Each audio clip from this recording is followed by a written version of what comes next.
अपने पहले भी पुराने भोग चुके हैं और इसलिए सब भी व्यापारी हो चाहे और अन्य कॉलोनी वाले हो, सबको परेशानी है कि अगर बरसातों में अगर ये पानी की जो नालियाँ वगैरह है जो टोटल अभी तक कचरे से भरी पड़ी है और ना ही नाले की सफाई हुई है और ये सब पूरी गंदगी भरी है और बरसात अगर तेज आ गई तो जो व्यापारियों को लाखों करोड़ रुपए का पहले नुकसान हुआ वही नुकसान अपनी स्थिति बन जाएगा। स्थिति जैसी बनी हुई है। हाँ, ना तो कोई बाजारों में और नहीं कहीं नालों में, सब जगह गंदगी भरी पड़ी है। पानी का निकास की व्यवस्था कोई ढंग से हो ही नहीं पा रही है। सुबह की सफाई होती सब नगर पालिका की बिल्कुल भी हमारे बाजार में तो अभी 3 रोज पहले जब बरसात आई तो उसका सारा पानी नालियों का बाहर आ गया, कचरा जम गया पूरे रोड पे। तो पानी साफ, वो गंदगी साफ हो रही है और ना ही नाला साफ हुआ है जिससे कम से कम बाजारों का पानी कब से नाली द्वारा निकल जाए। और शायद वो जेसीबी वो जो काम चला वो भी 3 दिन नहीं चला काम। 3 दिन चल के काम बंद हो गया। न तो मट्टी को कचरा हटा, न दूसरी साइड से खुदाई हुई, न कुछ हुआ, न कोई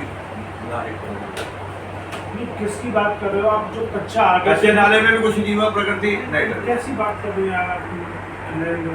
उसमें कुछ नहीं हुआ, उसमें 15 दिन काम हुआ है। आप मेरे साथ चलो ना, तो सुबह ही चलो सब लोग, मैं आपको दिखाता हूँ। अब ये तो गलत बात है कि आप कहो कि काम ही नहीं हुआ। काम तो हुआ है, ऐसा नहीं है। उसमें कच्चा नाला आर पार खुदाई हुई है उसकी, एक साइड हुई है। ये तो आप ये देखो, पानी का बहाव तो पानी आगे वो अड़चन है। अब वो चाहे मान लो उसको पूरा आप 50 फीट में खोद दो, चाहे उसको 25 फीट में खोद दो, अपन को तो पानी के बहाव से मतलब है ना। तो वो खुदा है, मैं आपको वीडियो बता देता हूँ। मट्टी हट गई सब बिल्कुल हटा दी साइड में। जैसे वो हाथों हाथ तो क्या होता है, बिल्कुल वो पतला होता है, उसको आप ज़्यादा कहीं वो नहीं कर, जैसे वो सूख भी उसको जेसीबी साइड में करवा दी। आप भले दिखवा लो, आपको दिखवा लो, ये तो ओपन में पड़ी हुई चीज़ है उसमें तो। और रही बात ये नाले के जो चैम्बरों में डेली सफाई हो रही है, बताओ कानून चैम्बर से तो डेली सफाई हो रही है। और रही बात उसकी डीपीआर सबमिट हो गई, डीपीआर कंप्लीट बन गई, वो टीम ने सबमिट कर दी। वहाँ अरुण व्यास जी ने उसकी मीटिंग करके फाइनल कर दी उसको। एक बार तो बीच में मुझे भी बुलाया था, 3-4 उसमें कोई कमियाँ बताई थी, 3-4 उसमें कोई कमियाँ बताई थी। तो 3-4 कमियों को उन्होंने, जो डीपीआर बनाने वाली कंपनी, उसमें सुधार करके अब परसों सबमिट भी होगी वो फाइनल। अब वो गवर्नमेंट लेवल पे पेंडिंग है, लगभग शायद मेरे हिसाब से 70 करोड़ के आसपास की। हाँ, 69 करोड़ और कुछ लाख। पूरा प्रयास कर रहे हैं और जहाँ तक हमने कंप्लीट कर भी ली है। जो हमको टेंडर लगाने के उस समय के आवश्यकता के अनुसार, मान लो LNT की आवश्यकता पड़ेगी, एक्स्ट्रा जेसीबी, ट्रैक्टर ट्रॉली की और वो हैमर मशीन की, जो हमें DLV ने, उसने, ये डीपीआर वाली कंपनी ने हमें कुछ तात्कालिक रूप से ऐसे इंस्ट्रूमेंटल या व्यवस्थाओं के लिए कहा है, रिटर्न में उन्होंने लिख के दिया है। वो हमने सब व्यवस्थाएं कर दी। आज भी हमारा AEL जयपुर में है 2 दिन से, वो 2 पंप खरीदने हमें बड़े वाले। आप पूछ लो भले किसी के पास नंबर होंगे, AEL अरविंद मीना, 2 दिन से हमने जयपुर ही कर रखा है उसको।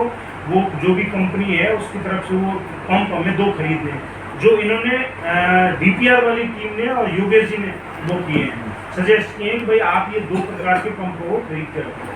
तो वो 2 दिन से वही है, शायद आज शाम तक वो जो भी है फाइनल वगैरह हो जाएगा उसका। अब जो प्रयास है देखो अपन उस स्तर पर पूरा करने का कर रहे हैं। अब आगे तो मान लो कोई अकस्मात ऐसी बात हो जाए, अनहोनी हो जाए, उसके लिए देखो कोई कुछ नहीं कर सकता।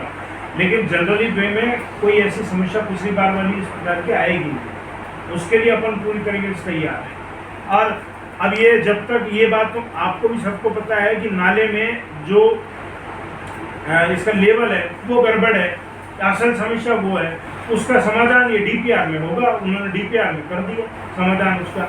अब वो जैसे एग्जीक्यूट होगी तब उसका फाइनल समाधान तो तभी होगा।